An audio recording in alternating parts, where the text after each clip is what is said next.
Bismillahirrahmanirrahim. Assalamualaikum warahmatullahi wabarakatuh. Selamat pagi dan salam sejahtera untuk kita semua. Perkenalkan, nama saya Arif Pribadi dari SMA Negeri 3 Lumajang. Pada kesempatan kali ini saya akan menjelaskan video pembelajaran dengan model Discovery Learning pada materi sifat koloid kelas 11 SMA. Yang berbahagia, untuk langkah-langkah pembelajaran di dalam model Discovery Inquiry atau Discovery Learning, maka sebelumnya kita akan melihat di menu link sibatik.kemdikbud. Kemudian kita masukkan email yang saya jadikan sebagai username pada saat kita registrasi, kemudian ketikkan password, kemudian klik masuk. Kita ambil RBB inovatif. Nah, untuk saya pada materi kali ini saya akan menggunakan Discovery Inquiry. Nah, kemudian kita lihat kegiatan pembelajarannya. Di sini ada pembukaan, kemudian ada inti. Nah, ini adalah sintaks untuk Discovery Inquiry atau Discovery Learning. Kemudian ada penutup.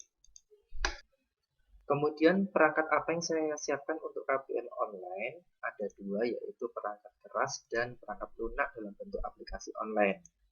Perangkat kerasnya ada handphone, kemudian ada laptop, ada headset.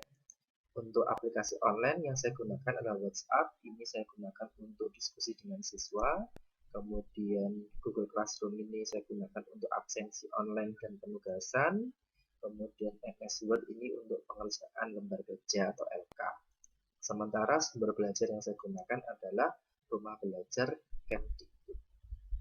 Baiklah Bapak Ibu, untuk mengawali kegiatan di model pembelajaran Discovery Inquiry atau Discovery Learning, yang pertama saya akan memberikan salam terlebih dahulu dan mengecek kondisi siswa. Tertuang di WhatsApp seperti ini, misalkan Assalamualaikum warahmatullahi wabarakatuh, selamat pagi, bagaimana kabar kalian, semoga tetap sehat. Kemudian setelah itu saya mengingatkan siswa tentang materi sebelumnya terkait dengan koloid, jadi seperti ini. Oke anak-anak, terusnya kemudian minggu lalu kita mempelajari tentang koloid, apa itu koloid, kemudian ada siswa yang menjawab. Kemudian dilanjutkan saya menyampaikan tujuan pembelajaran. Kemudian setelah beberapa menit saya masuk di kegiatan inti terkait dengan model Discovery Inquiry atau Discovery Learning. Maka yang pertama adalah stimulasi. Stimulasi di sini adalah langkah awal di dalam proses KBM secara discovery. Maka saya menggunakan stimulasi berupa pertanyaan. Kemudian setelah stimulasi saya lakukan, kemudian saya akan melakukan identifikasi masalah bersama dengan siswa. Setelah itu, baru muncul sebuah pertanyaan dari saya, bagaimana dengan sifatnya koloid? Nah, ini akan dilanjutkan di langkah berikutnya, yaitu langkah pencarian atau pengumpulan informasi atau pengumpulan data. Baiklah Bapak Ibu, untuk kegiatan inti yang selanjutnya adalah langkah ketiga atau sintaks yang ketiga dari model Discovery Inquiry, yaitu pengumpulan data atau informasi.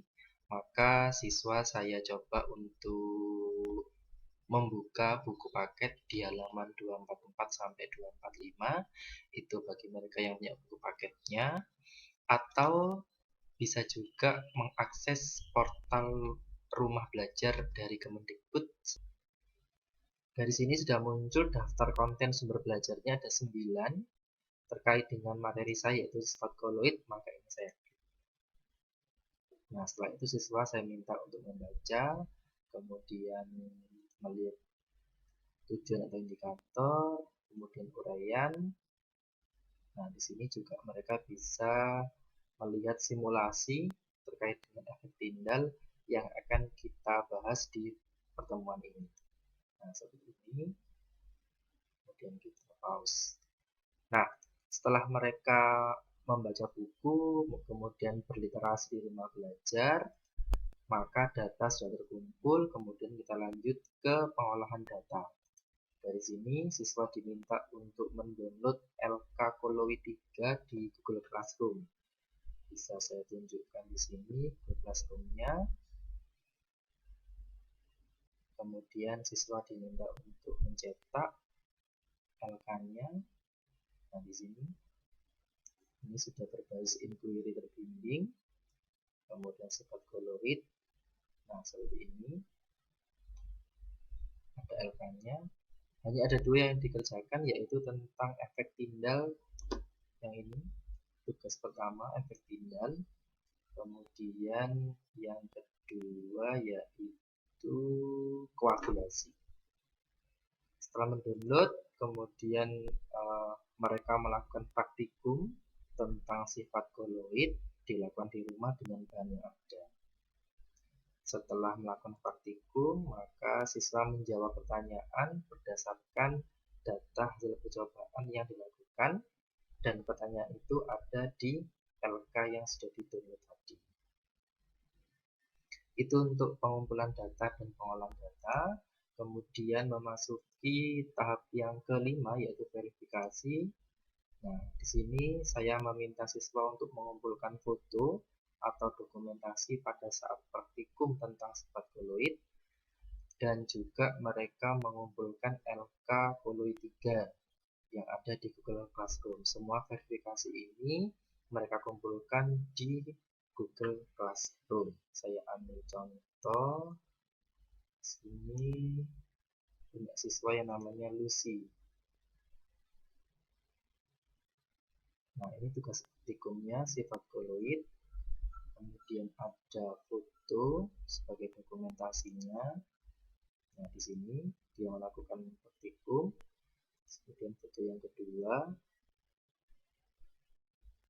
Nah, ini dia melakukan penilaian terhadap sifat koloid yang dipraktekkan. Kita lihat misalkan di sini saya ambil contoh punyanya siswa Danti Fatma. Kita lihat. Nah, ini tugasnya. Apakah sudah dikerjakan atau belum, kita bisa melihat per siswa sesuai dengan ini LK-nya tadi. Kita tarik ke bawah. Ya, ini company ini indikasi nama. Nah, ini kemudian ini sudah dijawab terkait dengan kegiatan 1, efek tindal. Nah, ini yang diberi warna hitam. Ini adalah jawaban siswa berdasarkan hasil praktikum. Setelah verifikasi, kemudian langkah yang terakhir di sintaksnya model discovery learning atau discovery inquiry adalah generalisasi, di mana siswa dengan bimbingan saya menyimpulkan tentang bagaimana sifat koloid yang biasa terjadi dalam kehidupan. Kegiatan ini sama seperti model pembelajaran yang lainnya, di mana guru memberikan penilaian diri, ini saya, terhadap materi yang saya sampaikan secara online di alamat ini. Nah, kemudian setelah memberikan penilaian diri, maka saya menugaskan kepada siswa untuk mempelajari materi berikutnya, yaitu tentang cara pembuatan koloid. Jadi itu kegiatan penutupnya di model pembelajaran Discover Learning yang saya berikan di pembelajaran online. Baik Bapak Ibu, demikian penjelasan yang bisa saya sampaikan terkait dengan video pembelajaran dengan model Discover Learning